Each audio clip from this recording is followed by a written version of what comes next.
여러분 안녕하십니까? 이번 시간에는요 제12장 비용 편익 분석 2절 공공부문의 BC 분석 한번 살펴볼게요. 자, 우리가 민간 부문의 BC 분석을 한번 살펴봤는데 공공부문은 비용 편익 분석을 민간과 똑같이 하기는 좀 그렇죠. 왜냐면 공공부문의 특성이 있기 때문에 그래요. 자, 그래서 공공부문의 비용 편익 분석 한번 살펴볼게요. 자, 그러면 첫 번째는 공공부문은 어떤 특수한 성격을 갖고 있니? 그 특수성을 먼저 살짝 한번 체크해 봐야 될 거예요. 당연히 직관적으로 봤을 때 정부가 하는 사업이 떼돈을 벌기 위해서 하는 거 아니잖아요. 그러니까 이윤극대화가 목적은 아닙니다. 자, 그래서 첫 번째 줄 보시면 이상에서 설명한 투자 계획의 평가 방법이 민간 부문의 기업을 적용 대상으로 하고 있긴 하지만 공공부문에도 그대로 적용을 할 수 있어요. 근데 공공부문의 특이성, 특수성을 좀 반영해야 되겠다는 것이죠.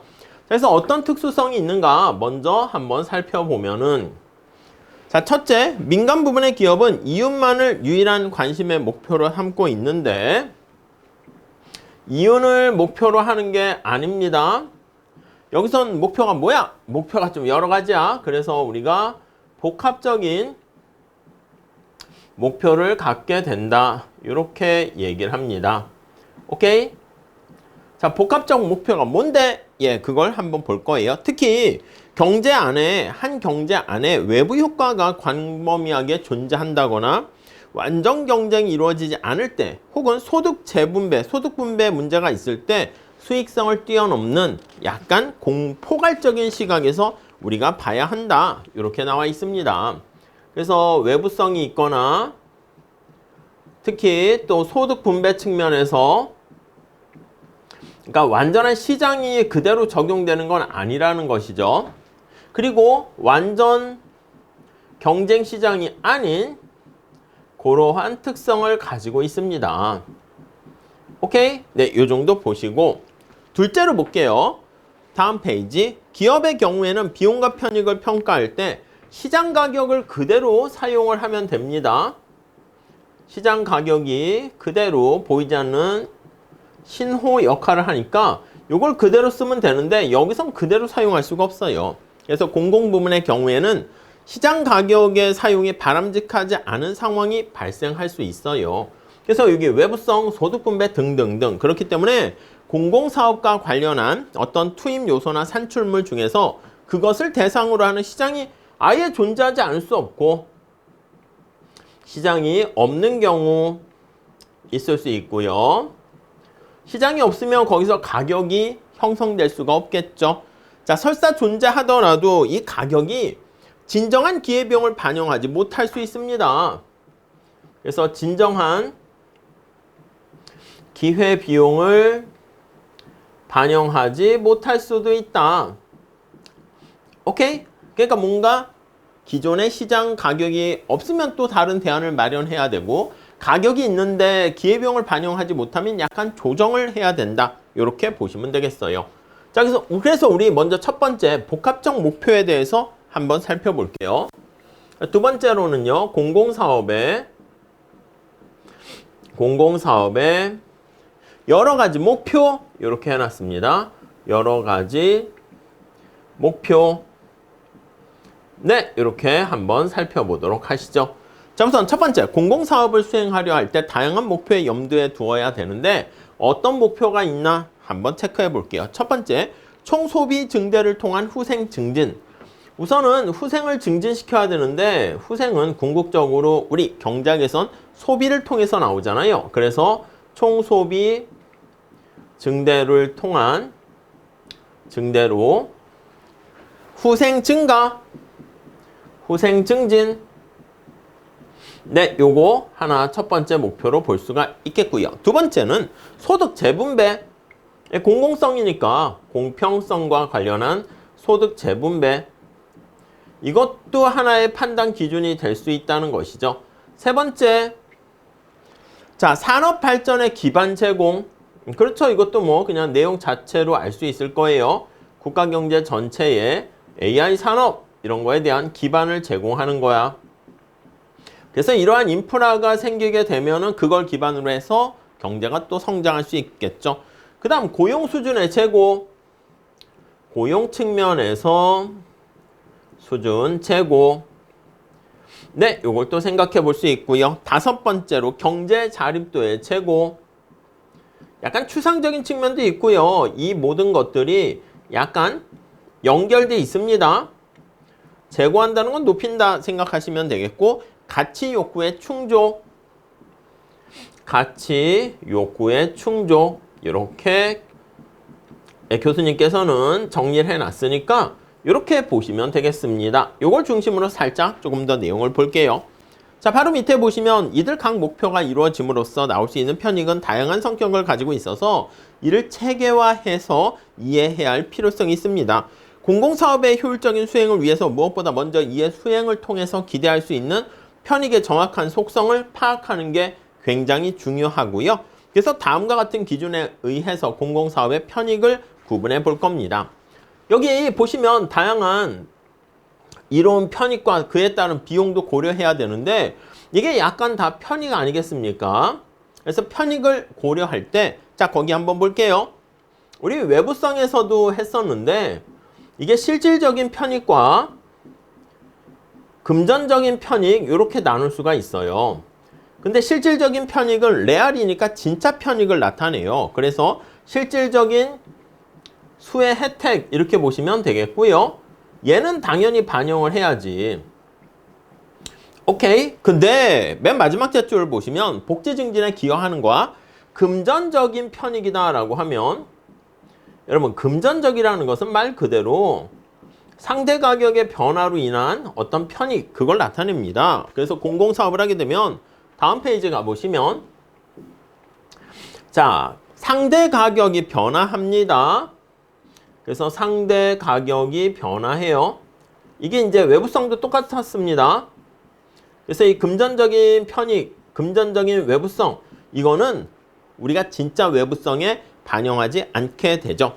금전상의 이득이 생긴 건데 거기 보시면 누가 이득을 생기면 반대편에는 손해보는 사람이 생긴 거야. 그래서 정부의 어떤 공공사업을 했더니 어떤 철도를 하나 깔았어. GTX를 깔았어. 도로를 깔았어. 그럼 이득 보는 사람이 있죠? 반드시 이득 보는 사람이 생기지만 또 이면에서는 손해보는 사람도 생기게 됩니다. 자, 그렇기 때문에 우리가 전체적으로 봤을 때는 이득 보는 사람과 손해보는 사람이 쌤쌤 이렇게 돼서 전체적으로 상쇄되는 그러한 상황이 됩니다. 오케이, 그 정도 봐주시죠. 그래서 우리는 볼 때 실질적 편익을 기준으로 보게 됩니다. 자, 그러면 실질적 편익을 중심으로 살펴보겠다 이렇게 말씀드렸는데 요거에 대한 약간 구체적인 얘기를 좀 더 진행해 보도록 할게요. 자, 실질적 편익을 좀 더 다음과 같이 여러 가지 각도에서 살펴볼 수가 있습니다. 그래서 실질적인 편익이다 이렇게 볼 수가 있는데요. 자, 우선 첫 번째 볼까요? 직접적 편익과 간접적 편익이 있습니다. 직접적, 다이렉트 편익이 되겠고요. 그리고 간접적 편익 이렇게 있어요. 자, 우선 직접적 편익 한번 살펴보시면 공공사업에서 직접 기대할 수 있는 거고요. 간접적 편익이라는 것은 공공사업의 부산물, 약간 그런 성격을 지닙니다. 그래서 공공사업을 시행했을 때 그로 인해서 발생하게 되는 부산물, 그런 것들이 간접적 편익이 돼요. 구체적인 예를 통해서 한번 보는 게 편할 것 같습니다. 서해안의 한 지역에 공단을 조성했습니다. 서해안에 공단을 조성하게 되면 엄청나게 큰 산업단지를 하나 조성을 하게 됐습니다. 조성을 하게 되었을 때, 자, 그러면 거기서 얻게 되는, 거기 보시면 거기서 얻게 되는 산업활동이 활발하게 되면서 당연히 직접적인 편익이 생겨 일자리도 생기고 돈도 벌고 이렇게 되는 것이죠. 근데 이 사업을 수행하는 과정에 주변에 도로망을 정비하게 되면 요거 지금 말씀드린 것처럼 이런 산업을 하게 되면서 도로망이 정비가 됐어. 주변에 도로망이 정비가 되면, 자, 그로 인해 가지고요, 거기 보시면 인근 주민들이 편익을 얻게 돼요. 이거는 간접적 부산물이 되는 편익이다. 이렇게 보시면 돼요. 그래서 거기 보시면 특수한 경우를 제외하게 되면 실제로 관찰하게 되는 대부분의 직접적 성격의 편익을 우리가 가지고 얘기는 할 거예요. 이런 것도 생긴다 보시면 되겠고, 다음 또 두 번째, 유형적 편익과 무형적 편익. 유형적은 뭐 딱 봐도 눈에 보이는 것이고요. 무형적 편익은 눈에 보이지 않는 걸 얘기한다. 이렇게 보시면 되겠습니다.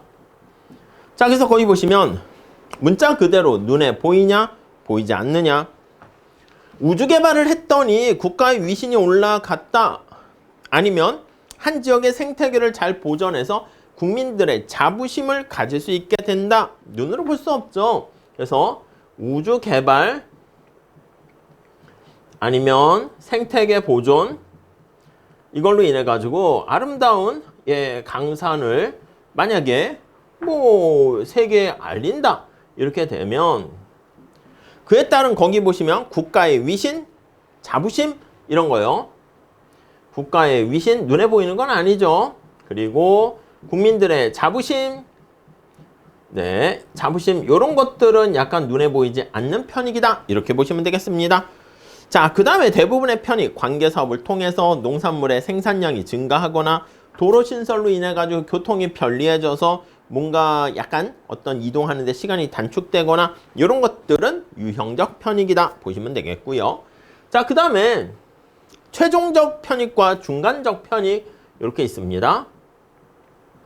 중간적 편익과 그리고 최종적 편익 이렇게 있네요. 자, 거기 보시면 공공사업에서 나오는 편익이 소비자에 의해서 직접 소비될 수 있는 성격을 가지게 되면 최종적 편익 이렇게 되고요. 자, 말 그대로 이거는 소비자와 직접 관련된 거야. 소비자와 관련이 되어 있는 거. 네, 이렇게 보시면 이게 최종적 편익 이렇게 되고요. 소비자에 의해서 직접 소비되는 것이 아니라 다른 재화나 서비스의 생산을 돕는 효과를 갖게 되는 게 바로 중간적 편익. 예를 통해서 거기 살짝 볼게요. 두 번째 줄 보시면 공공사업에서 나오는 효과가 생산 과정에서 중간 투입물의 역할을 한다는 의미에서 이름이 붙여졌는데요. 관계사업을 통해서 농사 짓는 사람에게 돌아가는 혜택, 그게 바로 중간적 편익이다. 이렇게 보시면 되겠습니다. 그러니까 관계사업을 했더니 뭐 쌀의 생산량이 늘어나가지고 소비자들이 많이 값싸게 물건을 소비할 수 있게 됐어. 그럼 그게 최종적 편익, 최종 소비자와 관련됐으니까 거기 나와 있는 최종적 편익인데, 거기 나와 있는 것처럼 농사 짓는 사람들이 좀 더 혜택을 많이 봐. 이런 것 중간적 편익 이렇게 보시면 됩니다. 자, 그 다음에 내부적 편익과 외부적 편익. 이거는 외부성을 생각하시면 되겠어요. 그래서 내부적 편익과 외부적 편익 이렇게 구별을 할 수 있는데, 거기 뭘까요? 자, 어떤 구분의 이 기준이 되는 것은 우리나라가 있는데 공공사업을 이쪽 수도권 지역에서 했습니다. 근데 그 혜택이 수도권 내부에만 머무르게 되면 이게 바로 내부적 편익 이렇게 되는 것이고요. 근데 이 공공사업에 대한 혜택이 그 지역에서 사업을 했는데 다른 지역으로 혜택이 이렇게 파급돼서 나갑니다. 그게 바로 외부적 편익이죠. 그래서 거기 한번 보시면 자, 누출이라는 말 보이시죠? 스필오버야. 그게 바로 외부성 할 때 외부적입니다. 누출, 스필오버 해서 혜택이 넘쳐 흘러나는 거예요. 어떤 특정한 행정단위가 공공사업을 수행했는데 그것이 관장하는 구역 안에서 발생하는 편익, 그걸 내부적 편익이고요. 그 구역 밖으로 누출되는 편익을 외부적 편익이다. 이렇게 보시면 돼요. 우리 나중에 지방재정 같은 것도 할 텐데요. 이 수도권 경기도 서울에서 뭔가 일을 더 열심히 하려고 인공태양을 만들었다 할게요. 그래서 인공태양을 만들었어요.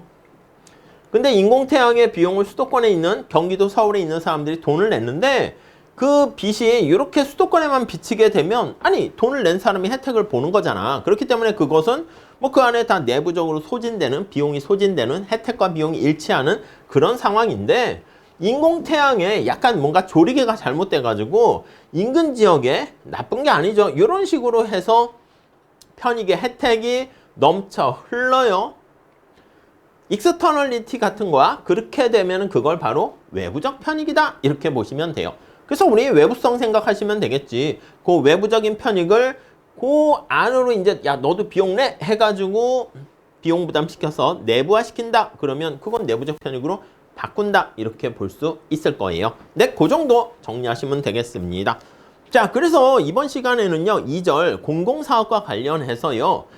특히 여러 가지 공공사업의 특수성을 감안해서 여러 가지 복합적인 목표가 생기게 되는데 그런 다양한 목표들에 대해서 이렇게 설명을 드렸고요. 특히 이걸 이제 편익으로 나타내는데 우리 금전적 편익은 고려하지 않는다 그랬어. 실질적 편익을 고려할 건데 이 실질적 편익에는 이렇게 다양한 편익들이 직접적, 간접적, 유형적, 무형적, 중간적, 최종적, 내부적, 외부적 이렇게 나눌 수 있다라고 큰 그림을 짜서 보시면 되겠습니다.